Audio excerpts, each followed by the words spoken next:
The Sneetches. Now, the star-belly Sneetches had bellies with stars. The plain-belly Sneetches had none upon theirs. Those stars weren't so big. They were really so small, you might think such a thing wouldn't matter at all. But because they had stars, all the star-belly Sneetches would brag. We're the best kind of Sneetch on the beaches. With their snoots in the air, they would sniff and they'd snort. We'll have nothing to do with the plain-belly sort. And whenever they met some, when they were out walking, they'd saunter straight past them without even talking. When the star-belly children went out to play ball, could a plain belly get in the game? Not at all. You only could play if your bellies had stars, and the plain-belly children had none upon theirs.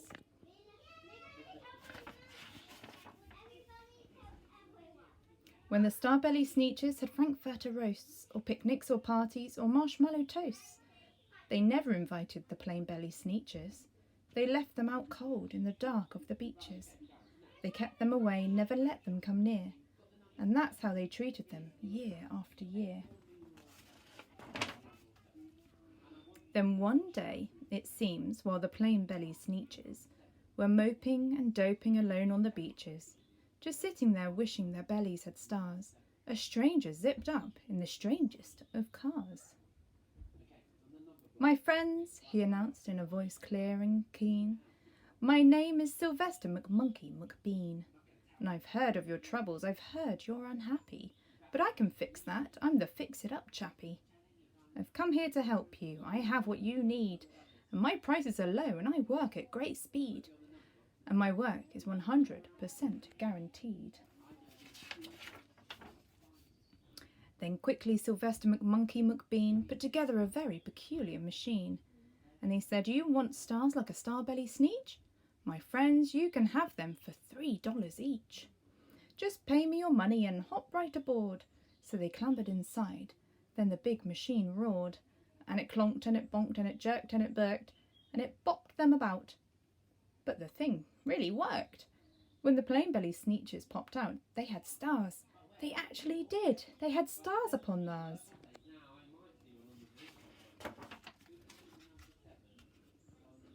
Then they yelled at the ones who had stars at the start. "We're exactly like you. You can't tell us apart. We're all just the same now, you snooty old smarties. And now we can go to your frankfurter parties." "Good grief," groaned the ones who had stars at the first. "We're still the best Sneetches, and they are the worst. But now, how in the world will we know," they all frowned, "if which kind is what, or the other way round?"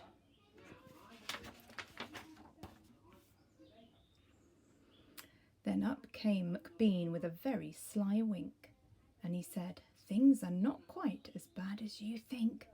So you don't know who's who? That's perfectly true. But come with me, friends. Do you know what I'll do?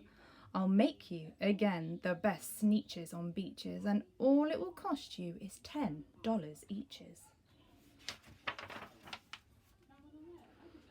"Belly stars are no longer in style," said McBean.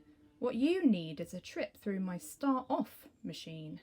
This wondrous contraption will take off your stars, so you won't look like Sneetches who have them on theirs." And that handy machine worked very precisely, removed all the stars from their tummies quite nicely.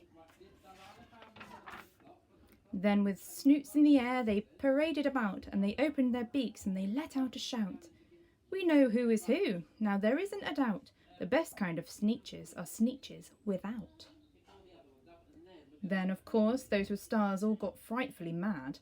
To be wearing a star now was frightfully bad. Then, of course, old Sylvester McMonkey McBean invited them into his star-off machine. Then, of course, from then on, as you probably guess, things really got into a terrible mess. To a horrible mess. All the rest of the day on those wild screaming beaches, the fix-it-up chappie kept fixing up Sneetches. Off again, on again, in again, out again. Through the machines they raced round and about again, changing their stars every minute or two. They kept paying money. They kept running through, until neither the plain nor the star-bellies knew whether this one was that one, or that one was this one, or which one was that what one, or what one was who.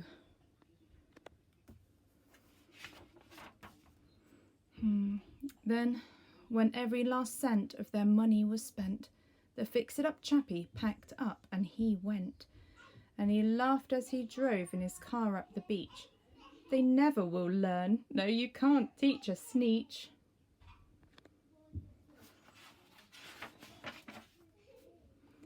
But McBean was quite wrong.